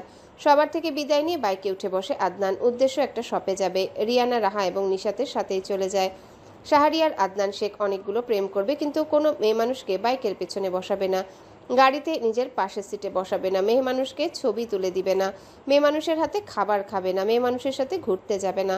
এরকম অসংখ্য মেয়েবাদী পয়েন্ট আছে। অনেকগুলো প্রেম করলেও দিন শেষে সে সিঙ্গেল, কারণ তার প্রেমিকা আছে কিন্তু বউ নেই। প্লে বয় হলেও ইনোসেন্ট ভাব ধরে থাকতে পারে বেশ। হাতের আঙ্গুল বাইকের চাবি ঘুরাতে ঘুরাতে ভেতরে প্রবেশ করে আদনান। লিভিং রুমে কেউই নেই, সবাই হয়তো রুমে বিশ্রাম নিচ্ছে। আদনান নিজের রুমে এসে শপিং ব্যাগটা খাটের উপর রাখে। শপিং ব্যাগে কি আছে? আছে অনেক স্পেশাল কিছু, স্পেশাল মানুষের জন্য ভেবেই অধরে হাসি ঝুলে। গিফট বক্সের ছবি তুলে তাদের গ্রুপে সেন্ড করে লিখে, ফার্স্ট ডেটের জন্য গিফট কেনা ডান। নির্মাণ রিপ্লাই দেয়, যা যা, সময় এখন তোর। সন্ধ্যায় নাস্তা সেরে সবাই খোশ গল্পে মেতেছে, কিন্তু আদনানের কোনো খোঁজ খবর নেই। হয়তো ঘুমাচ্ছে এখনো। ইলমা নিজের গিফটগুলো আনপ্যাক করছে। সে ছবি আঁকতে পছন্দ করে, সাথে বই পড়তে। সেজন্য বেশিরভাগ বই এবং ছবি আঁকার সরঞ্জামের দেখা পায়। হুমায়ুন আহমেদ, সমরেশ মজুমদার, আরও অনেক কালজয়ী লেখকের বই তার গিফট বক্সে। সাথে হিজাব, জামাকাপড়, হাবিজাবি অনেক কিছুই আছে। ইনান শেখ মেয়ের আনন্দ মিশ্রিত মুখটার দিকে বারবার তাকাচ্ছেন। তার ইলমা বড্ড আদরের মেয়ে তার। ইলমা তৃপ্তির সাথে জিনিসপত্রগুলো নিয়ে রুমে আসে। ইলমা বইগুলো বুকশেলফে গুছিয়ে রাখছে। তৃপ্তি জামাকাপড়গুলো আলমারিতে তুলে রাখছে। রং তুলি ক্যানভাসগুলো ওয়ার্ড্রপের একটা ড্রয়ারে রাখে ইলমা। হুট করে তৃপ্তির নজর যায় ওয়ার্ড্রপের উপরে থাকা একটা গিফট বক্সের দিকে। ভ্রু কুচকে বলে, আরে এটা আনপ্যাক করলি না? ইলমা জিজ্ঞাসা করে, কোনটা? তৃপ্তি আঙ্গুল দিয়ে ইশারা করে উপরে। ইলমা তাকায়, মুহূর্তে চোখে মুখে উপচে পড়ে বিস্ময়। তৃপ্তির দিকে তাকিয়ে বলে, এটা কে দিয়েছে? ও মা, তোর গিফট তুই জানিস না? না। তৃপ্তি সন্দিহান দৃষ্টিতে তাকিয়ে বলে, বিএফ টিএফ দেয়নি তো? এই, তুই কিছু লুকাচ্ছিস না তো? মোটেও না। আমার বিএফ থাকলে সবার আগে তুই জানতি। তা অবশ্য ঠিক। তৃপ্তির কথা ইলমা গিফট বক্সটা হাতে নেয়। দুজনে বসে আনপ্যাক করতেই তাতে একটা ঘড়ি আর ব্রেসলেট পায়। দুজনের মুখ চাওয়াচাই করছে। তৃপ্তি ঘড়িটা হাতে নেয়, দেখে বেশ দামি মনে হচ্ছে। নাম খুঁজে বের করে, একটা ব্র্যান্ডের ঘড়ি, সাথে পাথর বসানো ব্রেসলেটও আছে। ঘড়ি আর ব্রেসলেট সহজে তৃপ্তির হৃদয় কাড়ে। ইলমাকে বলে, যে দিয়েছে তার পছন্দ আছে বলতে হবে। ইলমা চিন্তায় পড়ে যায়। ঘড়ির বক্সের দুটো চিরকুটো পায়। তাড়াতাড়ি একটা হাতে নিয়ে খোলে। কালো রঙের রঙিন কাগজে সাদা কালি দিয়ে লেখা, আপনার জীবন ধ্বংস হোক। দুজনাই ভ্যাবাচাকা খেয়ে যায়। পরে চিরকুটে লেখা, যদি গিফটগুলো ব্যবহার না করেন আপনাকে শুভ জন্মদিন। দুজনাই চিন্তিত। ইলমা বুঝতে পারছে না কি হচ্ছে। তাদের বিল্ডিংয়ে অপরিচিত কেউ আসে না, তাহলে গিফট দিল কে? তৃপ্তিও ভেবে পাচ্ছে না। অনেকক্ষণ চিন্তা করার পর তৃপ্তি বলে, রিয়ান, মাহিল, প্রীতি, ওদের গিফটের সাথে মনে হয় এটাও ছিল। তোর খেয়াল নেই? আরে না, 3টা বক্স ছিল, আমার মনে আছে। সেগুলো তো একটা বড় শপিং ব্যাগে রেখেছিস, হয়তো কেউ সুযোগ বুঝে এটাও দিয়ে গেছে। তাহলে ওয়ার্ড্রোবের উপরে রাখলে আমার কেন মনে ছিল না? হয়তো খেয়াল নেই তোর। ইলমা মনে করার চেষ্টা করে, আজকে সারাদিন কোথায় কোথায় গিয়েছিল সে, কে দিল, কখন দিল। এটা নিশ্চিত যে এটা কোনো পুরুষ মানুষ দিয়েছে, কিন্তু কে সে? ইলমা তৃপ্তি অনেকক্ষণ চিন্তা করে, কিছুই পায়নি। ধরে নিয়েছে কোনো আগন্তুক দিয়েছে সুযোগ বুঝে। হয়তো ইলমাকে চিনে সে, কিন্তু ইলমা তাকে চিনে না। এই ব্যাপারটা নিয়ে আর ঘাটাঘাটি করে না দুজন। একটু পর বাইরে বের হবে সবাই, সেজন্য দুজনাই তৈরি হতে চলে যায়। ইলমা একটা লং গাউন পরিধান করে, সাথে হিজাব বাঁধে। আগন্তুকের দেওয়া ব্রেসলেটটা হাতে গলিয়ে নেয়। খারাপ লাগছে না, মানিয়েছে বেশ। একে একে শেখ পরিবারের সব সদস্য লিভিং রুমে আসে। ইনান শেখ মেয়েকে দেখে মুচকি হাসেন। ফায়জা এবং ঈশিতা আসে। আদনান আসবে কিনা সন্দেহ। সাথে আছেন ফরিদা পারভিন। ইজাজ তার বনুকে দেখে এগিয়ে আসে, হাত ধরে হাতের তালুতে চুমু দিয়ে বলে, আমার বনু। ইলমা মুচকি হেসে ইজাজের গালে ঠোঁট ছোঁয়ায়। ঠিক তখনই আগমন হয় আদনানের। সবার নজর এখন তার দিকে। ধূসর রঙের শার্টের সাথে অফ হোয়াইট কালারের প্যান্ট, ফর্সা গালে সুন্দর লাগছে বেশ। আসলেই ছেলেটা সুন্দর এবং সুদর্শন বটে। তারেক মাহমুদ ড্রাইভারকে গাড়ি বের করতে বলেন। মেন ডোরে তালা লাগিয়ে সবাই বাইরে আসে। আরেকটা উবার কল করে ডেকে নেন। ঈশিতা, ফরিদা পারভিন, তৃপ্তি এবং তারেক মাহমুদ নিজেদের গাড়িতে করে যান। ইনান শেখ তার পরিবার নিয়ে অন্য গাড়িতে উঠে। আদনান নিজের বাইকে। মেয়ে মানুষ বাইকের পেছনে উঠতে রাজি না সে, কোনো কালেই না। দেখা যাবে বিয়ের পর বউকেও কারে করে আসতে বলবে, সে বাইক নিয়ে বেরোবে। নিরিবিলি শুনশান একটা রেস্টুরেন্টে আসে সবাই। ভেতরে খাবার অর্ডার করে বাইরে বসার মতো জায়গা আছে, সেখানে আসে সবাই। মূলত আশেপাশে গাছপালা আছে, ঠান্ডা মৃদু বাতাস এসে গায়ে লাগছে। সবাই টুলে বসতে তৃপ্তি আদনানকে বলে, ভাইয়া একটা গান শোনাও। বাকিরাও তাকায় আদনানের দিকে। ইনান শেখও সায় দেন তৃপ্তির কথায়, বলেন, একটা গান গাও আদনান। মুড নেই। মুহূর্তে চোয়াল শক্ত করে নেয় ইলমা। কত বড় বেয়াদবে ছেলে। বাকিরা তার দিকে তাকিয়ে আছে, কেউ টু শব্দ করেনি। ইলমা বিরক্তি মাখা কণ্ঠে বলে, গার্লফ্রেন্ড বলে ঠিকই গাইতে, পরিবারের লোকরা আবদার করেছে তো সেই জন্যই যত ঢং। এই মেলিসের বাচ্চা, তোর মুখ বেশি চলে। তারেক মাহমুদ বিরক্ত হয়ে বলেন, আবার ঝগড়া করা শুরু করে দিয়েছো তোমরা। আদনান বেশি বেয়াদব হইতাছে দিন দিন। জেরা খারাপ কিছু কয় নাই। জেরা না জেহরা। আদনান ধমক দিয়ে বলে, মেলিসের বাচ্চা, সব জায়গায় শুদ্ধ বলতে আসবি না। হয় নিজের নাম পাল্টা, না হয় মুখ বন্ধ রাখ। নাম আমি রেখেছি নাকি যে পাল্টাবো? কে রেখেছে? পাল্টা জবাব দেয় আদনান। সবাই চুপ, ইলমা নিজেও চুপ। হুট করে আদনানের মনে পড়ে ইলমার মায়ের কথা। নিস্তব্ধতা বিরাজ করছে মানুষগুলোর মাঝে। কেউ কোনো টু শব্দ করছে না। আদনান নিজেও চুপসে গেছে। বাকিরা যে যার মতো উঠে চলে যায় ভেতরে। শুধু ইলমা বসে রয়। মৃদু বাতাস চোখে মুখে এসে বাড়ি খাচ্ছে। তৃপ্তি দাঁড়িয়ে আছে সেখানে, সাথে আছে আদনান। তৃপ্তি কিছুক্ষণ চুপ থেকে আওড়ায়, সবাই চলে গেছে, ভেতরে চল। ইলমা ধ্যান ভঙ্গ করে তৃপ্তির দিকে তাকায়। আদনান বিরক্তি নিয়ে দেখছে দুজনকে, কিন্তু কোনো কথা বলছে না। আদনানকে স্ট্যাচুর মতো দাঁড়িয়ে থাকতে দেখে ইলমার রাগ হয়। সবসময় উল্টাপাল্টা কথাবার্তা বলে সব নষ্ট করে দেয়। যেখানে যাবে সব লণ্ডভণ্ড করে দিবে। তৃপ্তি আদনানকে দেখে বলে, তুমি দাঁড়িয়ে আছো কেন? ব্যবহার তো শেখনি জীবনে। এই চুপ। মেলিসার নাটক দেখার জন্য দাঁড়িয়েছে সেখানে। প্লিজ চলে যাও, তোমাকে দেখলেই আমার মনে বিতৃষ্ণা জন্মে, ঘৃণা লাগে আমার। ইলমার কথায় আদনান জবাব দেয় না, শুধু এক পলক তাকায় ইলমার মুখ পানে। মেঝেতে দৃষ্টি স্থাপন করে কিছুক্ষণ থাকে, এরপর বড় বড় পা ফেলে স্থান ত্যাগ করে। তৃপ্তি ইলমাকে পুনরায় বলে, ভাইয়া সেভাবে বলতে চাইনি, মন খারাপ করিস না। এই না যে তোর ওনার কথা মনে পড়ে না। আই হোপ আজকের দিনে তাকে একটু বেশি মনে পড়ার কথা। ইলমা জবাব দেয় না, সূক্ষ্ম দীর্ঘশ্বাস ছেড়ে উঠে দাঁড়ায়। তৃপ্তির পেছন দিয়ে ভেতরে যায়। সবাই বসে আছে ভেতরে। ইলমা তৃপ্তি গিয়ে নিজেদের সিটে বসে। আদনান ফোনে ধ্যান দিয়ে রেখেছে। খাবার আসতে সবাই খাওয়ায় মনোযোগ দেয়। সবার আগে খাওয়া শেষ করে আদনান। তাকে দেখে মনে হচ্ছে তাড়ায় আছে। খাওয়া শেষ হতেই বাইক নিয়ে বেরিয়ে যায় কোথাও। কালো রঙের স্লিভলেস টপস পরা, হাঁটুর উপর অবধি টপস, পায়ে কালো রঙের হিল গড়ানো। ক্লাবের সামনে দাঁড়িয়ে আছে জেভিন, সাথে আছে দুটো ফ্রেন্ড। জেভিন কিছুক্ষণ অপেক্ষা করে তার দুজন বান্ধবীকে বলে ভিতরে চলে যেতে সেও আসছে। দুজন আর দেরি করেনি, ভেতরে গিয়ে ড্রিঙ্কস সাথে ডান্স করা শুরু করে দেয়। আদনান আসতে জেভিন হাঁপ ছেড়ে বাঁচে। এগিয়ে গিয়ে আদনানের গলা জড়িয়ে ধরে বলে, বেব, এত টাইম ওয়েস্ট করলে কেন? ফ্যামিলির সাথে ছিলাম, ডোন্ট ওয়ারি। এখন বাকি সময় তোমার আর আমার। আদনানের কথায় জেভিন হাসে। দুজন ভেতরে যায়। ড্রিঙ্কস হাতে নিয়ে চিয়ার্স করতে আদনান ঢকঢক করে গিলে নেয় নেশা পানীয়। জেভিনও তার ব্যতিক্রম যায়নি। দুজনেই দুষ্টু পানি খেয়ে ডান্স করতে চলে যায়। আদনানের এক হাত জেভিনের কোমর ছুঁয়েছে, অন্য হাত জেভিনের হাতের আঙ্গুলের ভাঁজে। কিছুক্ষণ ডান্স উপভোগ করার পর আদনান জেভিনকে ছেড়ে দেয়। চোখ মুখ আবছা হয়ে আসছে। জেভিন নিজেও নেশার ঘরে আছে। আদনান জেভিনকে বাই বলে ফ্লাইং কিস ছুঁড়ে মারে। হেলে দুলে ক্লাবের বাইরে আসে। অন্ধকার চোখে মুখে নির্মাণের নাম্বারে কল দেয়। কিছুক্ষণ রিং হওয়ার পর রিসিভ করতেই আদনান নেশাগ্রস্ত কণ্ঠে বলে ওঠে, এই নির্মাণ ক্লাবে আছি, তুই চলে আয়, আমাকে বাসায় যেতে হবে। কথাটা বলেই কল কেটে ফোন পকেটে ঢুকায় আদনান। কিছুক্ষণ পর সিএনজি থেকে নেমে আসে নির্মাণ। আদনানকে দেখে তাড়াতাড়ি আসে, কাঁধে হাত রেখে বলে, এই অবস্থায় বাসায় যাবি? তাহলে কি শ্বশুরবাড়ি যাব? বাইক স্টার্ট দে। কথাটা বলেই চাবি নির্মাণের হাতে দেয়। নির্মাণ চাবি হাতে ঢোক গেলে সে কি ভালো করে বাইক চালাতে পারে নাকি? আজকে একটা ছোটখাটো দুর্ঘটনা ঘটবে, এই বিষয়ে কোনো সন্দেহ নেই। নির্মাণ চাবি হাতে নিয়ে বলে, আমাদের নতুন ফ্ল্যাটে চল, আগামীকাল বাসায় যাস। এখন এই অবস্থায় গেলে সমস্যায় পড়বি। নির্মাণের কথায় আদনান বিরক্ত হয়, টান দিয়ে চাবি নেয়, বাইকে বসে বাইক স্টার্ট দেয়। নির্মাণ বারণ করছে, তাও শুনছে না আদনান। বাইক নিয়ে সোজা বাসার উদ্দেশ্যে রওনা হয় সে। এদিকে নির্মাণ সিএনজি একটা ধরে আদনানের পিছু নেয়। সেজানকেও টেক্সট করে দেয় আসার জন্য। চিন্তায় ঘুম ছুটে যায় নির্মাণের, না জানি কি হবে। এই আদনানটা একটু বেশি বেপরোয়া। চোখে মুখে আধার নেমে আসছে, তাও চোখ খোলা রেখে বাইক চালাচ্ছে আদনান। সামনে থেকে আসছে একটা কার। বাইক এক সাইড করে চালাতে গেলেও দুর্ঘটনা ঘটেই যায়। কারের সাথে ধাক্কা লেগে বাইক সহ পিচঢালা রাস্তায় পড়ে যায় আদনান। হাত পা ছিলে গেছে, কিন্তু তার হুঁশ নেই সেসবে। চোখ দুটো বন্ধ করে অচেতন হয়ে যায়। গাড়ি থেকে নেমে আসে একজন ভদ্রলোক এবং তার ড্রাইভার।